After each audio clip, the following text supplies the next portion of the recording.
오늘 하나님 말씀은 어제에 이어서 마가복음 4장 12절입니다.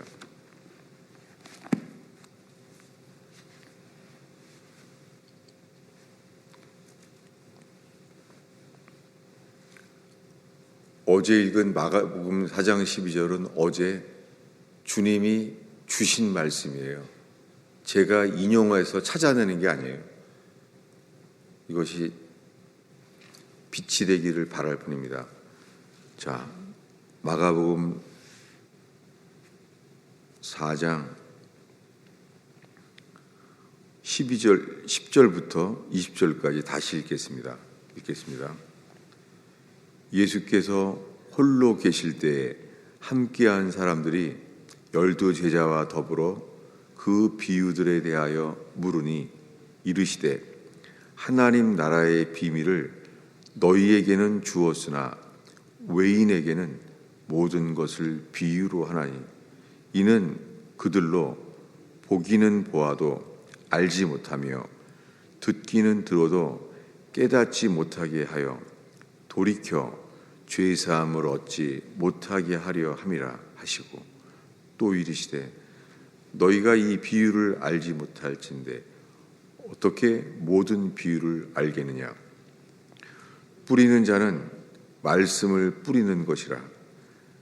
말씀이 길가에 뿌려졌다는 것은 그들을 가리킴이니 곧 말씀을 들었을 때에 사탄이 즉시 와서 그들에게 뿌려진 말씀을 빼앗는 것이요 또 이와 같이 돌밭에 뿌려졌다는 것은 이들을 가리킴이니 곧 말씀을 들을 때에 즉시 기쁨으로 받으나 그 속에 뿌리가 없어 잠깐 견디다가 말씀으로 인하여 환난이나 박해가 일어나는 때에는 곧 넘어지는 자요 또 어떤 이는 가시떨기에 뿌려진 자니 이들은 말씀을 듣기는 하되 세상의 염려와 재물의 유혹과 기타 욕심이 들어와 말씀을 막아 결실하지 못하게 되는 자요 좋은 땅에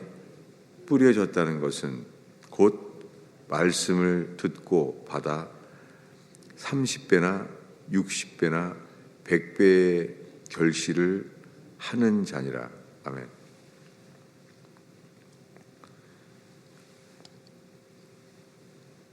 예수님이 12제자와 함께한 이들에게 4가지 밭의 비유를 했을 때 그 비유들에 대하여 물어봤습니다. 도대체 무슨 비유냐는 거예요. 4가지가. 예수님이 4가지 밭을 먼저 말했습니다. 그때 하나님 나라의 비밀을 너희에게는 주었으나 외인에게는 모든 것을 비유로 하나니 이렇게 말씀하시면서 그들로 보기는 보아도 알지 못하며 듣기는 들어도 깨닫지 못하게 하여 돌이켜 죄사함을 얻지 못하게 하려 함이라 라고 예수님이 친히 이사야서의 말씀을 인용하셨어요. 이 이사야서를 인용하시는데 그들로 하여금 보기는 보아도 알지 못하고 듣기는 들어도요 깨닫지 못하게 하게 한다는 거예요. 그래서 돌이켜 죄사함을 얻지 못하게 하려 한다는 거예요. 회개하지 않으면 아무리 들어도 깨닫지 못하게 하신다는 거예요. 하나님께서.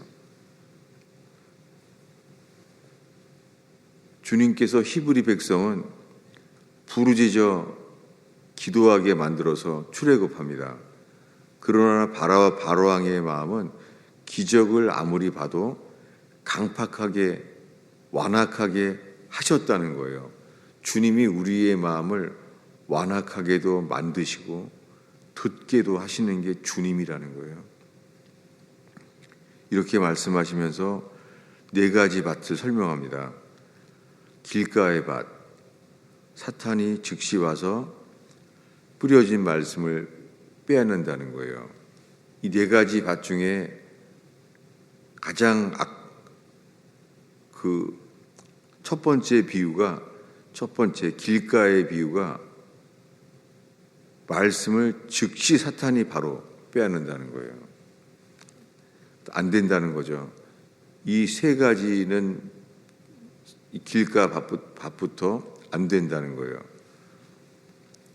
제가 어제 새벽기도 이 말씀을 어제 하면서 아주 오랜만에 아마존 강의 허선 교사님 이야기를 했습니다.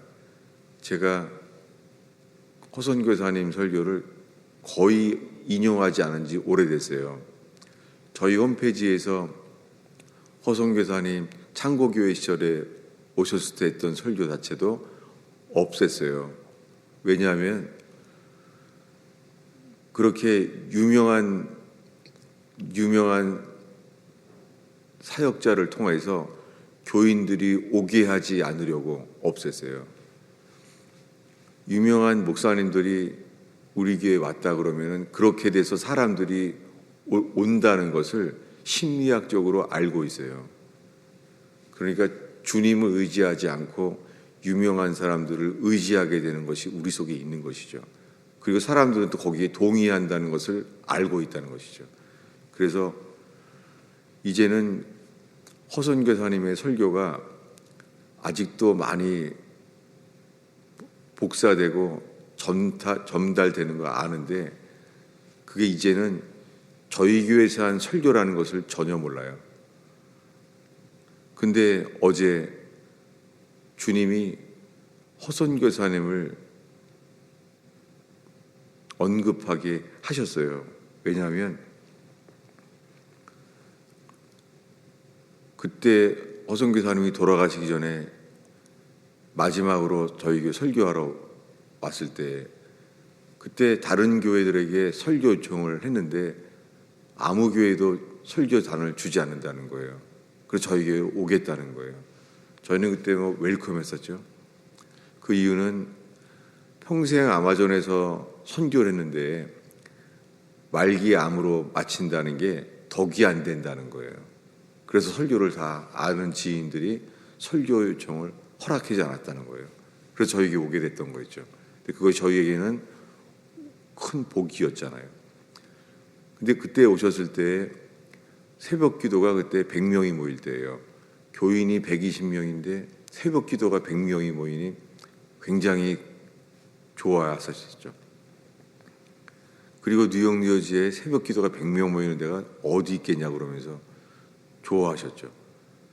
저희도 그 선교사님의 마지막 설교 여정이 저희 교회에서 함께 이렇게 100명이 모이는 새벽 기도에서 매일매일 설교하게 된 게 저희에게도 복이고 선교사님에게도 복이었습니다.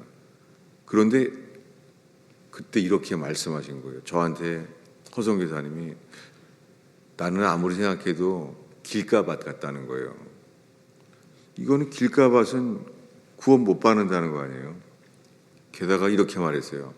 아무리 성경을 봐도 사탄이 내 뱃속에 있는 것 같아요. 아무리 성경을 봐도 내게 힘이 되지 않고 생명이 안 된다는 거예요. 이게 허선 교사님의 고백이었어요. 근데 저는 그때 받아지지 않았죠. 아니 아마존강에서 평생 선교하시면서 처음 늘 볼 때마다 잔느기용 얘기를 하면서 오직 예수밖에 모르는 여인 잔느기용이 모델이라고 하셨는데 근데 길가밭이라니 이 암이 다 퍼져가면서 그때는 이미 암이 퍼져서 장이 유착돼서 서지도 못할 때였잖아요. 그때 허선 교사님이 이렇게 말씀하신 거예요. 나는 길가밭 같다고. 저는 그것이 이분이 지금 성화를 고민하는구나. 죽음이 다가오면서 성화를 고민하시는구나 생각했어요. 그런데 지금 돌이켜보면 그분이 고민한 것은 정말 내가 길가밭 아닌가. 정말 이걸 고민하신 거예요. 성화가 아니라. 그러면서 그 일주일 동안 새벽기도 설교를 하시면서 그때 100명이 모여서 새벽기도에 그 부흥회처럼 하고 있는데 여기에 구원받은 사람이 2%도 안 된다고 말씀했어요. 그때는 많이 의아했었죠. 여기서 구원받지 못하면 어디 교회에서 구원을 받아? 이 뜨거운 교회에서. 그랬었어요. 그런데 점점 그분이 저에게 소개한 책들이 있었어요. 그것이 뭐냐면 마지막에 저한테 소개한 책이, 이제 이분은 한국에 돌아가셨고 한국에서 마지막으로 만났을 때였습니다. 그때 아더 핑크의 구원신앙이라는 책을 저한테 주셨어요. 잊을 수가 없죠. 그냥 그때 저는 아더 핑크 구원신앙, 아더 핑크 책 전에 내가 부산에 부교육제 할 때 그때 한번 본 적이 있었지. 그 정도였습니다. 구원신앙? 허성 교사님은 계속해서 구원신앙을 고민하는구나, 이렇게 말하셨어요. 이 책이 꼭 읽어봤으면 좋겠어요. 평범한 것 같은데 뭔가 있어요. 저는 그 책을 받지 않았어요. 책을 주셨는데 그래서 거기에 대한 주제로 이어질까 봐 책을 받지 않았어요. 근데 먼 후에 그 책을 읽게 된 것이죠. 예수님이 주가 되지 아니하면 구원받지 못한다는 거예요. 그러면서 조나단 에드워즈 목사님이나 A.W. 토저 목사님 다 똑같이 말한 걸 알게 됐어요. 뭐냐면 예수님이 주가 되지 않으면서 그리스도의 공로만을 취할 수 없다는 거예요. 오늘날 수많은 사람들이 내 모든 죄가 예수의 피로 씻어졌다고 그리스도의 공로를 믿는다는 것이 먼저 선행되어야 될 것이 예수가 주가 되어야 된다는 거예요. 이것이 회개라는 거예요. 여러분, 주님이 우리에게 알게 하시는 날이 와요. 그날이. 12제자도 그날이 왔어요. 12제자 베드로는 처음부터 주는 그리스도시요 살아계신 하나님의 아들입니다. 베드로는 처음부터 끝까지 자기네 스승 예수께서 하나님의 아들 그리스도라는 것을 의심한 적이 없어요. 매일 배우는 하나님 말씀과 기적들을 보면서 그의 말씀은 풍랑을 잠잠케 했을 때 그대로 잠잠케 되는 것을 봤습니다. 베드로 자신이 물 위를 걸을 때 예수께서 물 위에서 오라. 주님이 말씀하시면 그대로 그것이 구원이었습니다. 나사로에게 나사로야 나오라. 그때도 그는 함께 있었어요. 예수님이 입에서 말씀하시면 그대로 되는 거예요. 풍랑을 잠잠케 하라 말했습니다. 그대로 됐어요. 3년 동안 예수님 입에서 말씀하시면 그대로 되는 거예요. 그런데 3년 만에 그분이 말씀하신 거예요. 오늘 밤 너희는 다 나를 버리리라 라고 말했습니다. 지금까지 예수님 말씀은 다 그대로 됐어요. 근데 베드로부터 말하는 거예요. 버리지 않습니다. 예수님이 말했잖아요. 버리리라. 놀랍게 3년 동안 말씀의 은혜와 기적을 경험했던 그들에게 드러나는 것은요, 예수님이 십자가에 죽기 바로 직전에 3년 동안 예수님은 말했어요. 나는 죽으러 왔다. 대성물로 죽으러 왔다. 나는 죽었다가 제3일에 다시 살아난다. 하도 많이 말해서 다들 알았어요. 제사장이 다 듣고, 그래서 로마 병정이 그 무덤을 임봉했잖아요. 그리고 그걸 지켰잖아요. 3일 만에 부활할 것을 다 알았잖아요. 그런데도 그들은 예수님이 죽었다가 3일 만에 부활할 것이라는 것이 믿어지지 않았어요. 미리 말했는데도 그것을 믿을 능력이 없는 거예요.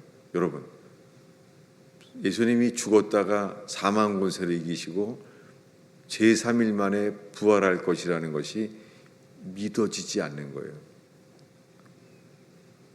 그리고 그 직전에는 말하는 거예요. 오늘 밤 너희들은 다 나를 버리리라. 그들이 믿은 것은 예수님을 믿는 게 아니라 자기 자신을 믿었던 것을 드러냈어요. 이것이 그들에게 주신 은혜예요. 어떤 기적을 경험해도, 그리고 하나님 말씀을 배우는데도 우리는 우리 자신을 믿었구나. 예수님이 하나님의 아들이라는 것을 믿는다고 하는 동안에 자기 자신을 믿은 거예요. 여러분, 제가 이것을 1년 동안 전해왔어요. 재작년에. 오늘 수많은 사람들이 다 예수 믿는데요. 그런데 그 우리를 주님의 빛 앞에 살펴보게 된다면 우리는 그저 자기 자신만을 믿고 사는 거예요. 결국 예수님이 체포되기 직전에서야 예수님은 큰 은혜를 줘요. 그것은 회개예요. 우리가 믿은 건 나 자신이었구나. 이 베드로처럼 이런 뼈저린 회개를 얻은 거예요. 나는 저분이 3년 동안 하나님의 아들 예수 그리스도를 믿는다고 생각해 왔는데 3년 동안 나는 예수를 믿기는 믿지만 나 자신을 더 믿었구나. 여러분, 오늘날 수많은 사람이 다 예수 믿는데요. 그런데 사실은 자기를 믿는 거예요. 주님이 그것을 알게 하세요. 여러분, 오늘 우리 부른 찬송가가 거친 세상에서 실패하거든 그 손 못자국 만져라. 저 자신이 주님을 믿는다고 살아왔지만 주님이 저에게 실패를 주신 이후에야 제가 나 자신을 믿어왔구나. 왜냐하면 새벽 기도에 가장 많이 설교한 게 제가 고린도후서 1장 8, 9절이잖아요. 힘에 지나도록 살 소망까지 끊어지고 마음에 사형 선고를 받은 줄 알았으니. 왜 그렇습니까? 주님을 믿는다고 하는데 우리 자신을 믿었을 때는 절망이 올 때요, 좌절하게 되는 우리 자신을 보게 됩니다. 그게 뭐예요? 저는 절망 속에서 알게 된 것이, 내가 주를 믿은 게 아니라 나를 믿어왔구나. 주를 믿었으면 절망에 빠질 리가 없죠. 놀랍게 죄를 지은 적이 없는 사도 바울이 그가 어떤 특정한 죄 때문에 겪은 게 아니라 자기를 의지하지 말라고 사형 선고를 받은 줄 알았다는 거예요. 주님이 왜 이렇게 사도 바울에게 혹독하게 마음에 사형 선고를 받은 줄 알았으니 살 소망까지 끊어지게 하셨을까요? 아니, 예수님이, 사도 바울이 말하잖아요. 믿음, 소망, 사랑. 소망이 주님으로부터 오는 건데 주님이 소망이 끊어지게 했다는 거예요. 그 이유는 사도 바울이 자기 자신을 의지하지 말게 하려고 했다는 것이죠. 여러분, 우리 속에서 주님이 실패와 절망을 허용하십니다. 사도 바울에게도 허용한 것처럼. 그 이유는 우리 자신을 믿지 말라는 거예요. 여러분, 이 추운 겨울에, 오늘은 영하 14도 가장 추운 날 같아요. 여러분, 이 새벽에 우리 자신을 의지하지 않는다면, 어제는 그런 연락이 왔어요. 새벽 기도 하냐고. 그래서 새벽 기도 한다고 말했더니 내일 새벽이 춥기 때문에 많은 교회들이 새벽 기도를 안 모인다고 하더라고요. 그걸 들으면서 우리는 합니다 라고 말을 하면서 어제요, 그러면서 내가 또 자긍하게 되는 것을 보게 돼요. 왜냐하면 샌디 태풍 때 막 길에 다 나무가 쓰러져서 전쟁터처럼 그랬을 때 사람들이 새벽 기도에 1시간, 2시간을 돌아서 전쟁터 같은 곳을 샌디 태풍 때 새벽 기도를 모였던 기억이 나요. 근데 지금 생각하면 우리는 모인다, 이런 자긍하는 마음이 일어나는 거예요. 그래서 오늘 새벽에서도 우리는 모인다, 이런 주님보다도 더 높아지는 게 우리 자신이라는 것, 이것을 오늘 살피게 됩니다. 오늘 읽은 말씀은 왜 예수님께서 이 4가지 밭에 비유를 했는데 4가지 밭에 좋은 밭만 구원받는 거예요. 게다가 예수님이 인용하시기를 이사야서에 그들로 보기는 보아도 알지 못하며 듣기는 들어도 깨닫지 못하게 하여 돌이켜 죄사함을 얻지 못하게 하려 함이라. 회개하지 않으면, 주님은 회개하지 않으면 우리는 외인이에요.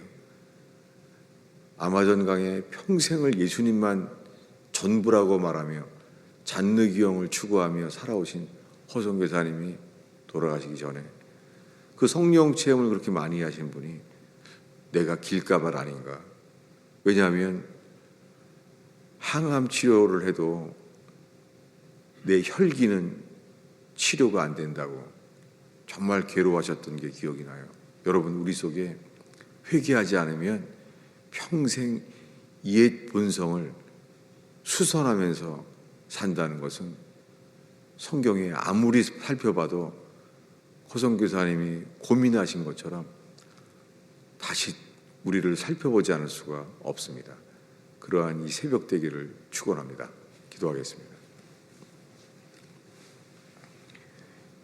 예수님, 오늘날 편리한 구원, 쉬운 구원, 너무나 짧게 쉽게 구원받도록 마치 성경만 이해하게 되면 구원받은 것처럼 이런 시대를 살고 있습니다. 주님, 저희에게 실패와 좌절을 허용하셔서 주님, 예수님이 주인인지 내가 주인인지 알게 하시는 주님을 찬양합니다. 주님이 새벽에 누가 주인인지 살피는 기회가 되는 제단 되게 하옵소서. 주여, 이 토요일 새벽에 기도할 때 주님, 저희가 오직 골고다 언덕에 예수만을 바랄 수 있도록 골고다 언덕으로 인도하여 주옵소서. 주님, 기도 가운데 저희를 만나 주시옵소서. 예수님의 이름으로 기도하였습니다.